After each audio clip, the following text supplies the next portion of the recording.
ഇന്ന് വൈകിട്ടത്തേക്ക് നമുക്ക് കപ്പ ചെണ്ടമുളകൻ പുഴുങ്ങിയതും കാന്താരി ചമ്മന്തിയും ചായയാണ്. വെളിച്ചെണ്ണ ഒഴിച്ചിട്ട് ചമ്മന്തിനെ ഒന്ന് മിക്സ് ചെയ്യണം.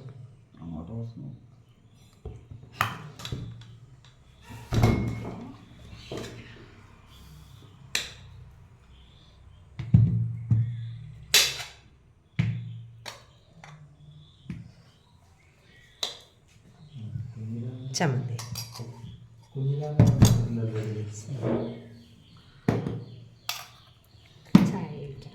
കട്ടനൊഴിച്ചു.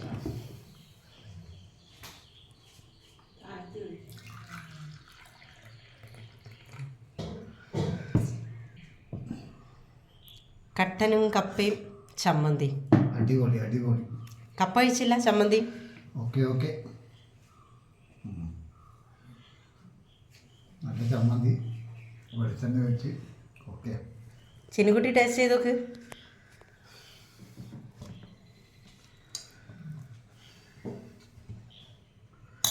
ചൂടായതുകൊണ്ട് തിന്നാൻ കഴിയുന്നില്ല.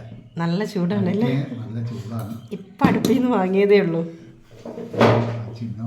സൈഡായിട്ട് നമ്മുടെ നെല്ലിക്ക ഉപ്പിലിട്ടതും കാന്താരി ഉണ്ട്.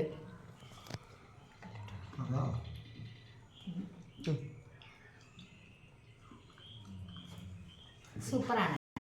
അപ്പോൾ എല്ലാവരും വീഡിയോ കണ്ട് ഞങ്ങളൊന്ന് സപ്പോർട്ട് ചെയ്യണേ. അപ്പോൾ അടുത്ത വീഡിയോയിൽ കാണാം. ബൈ.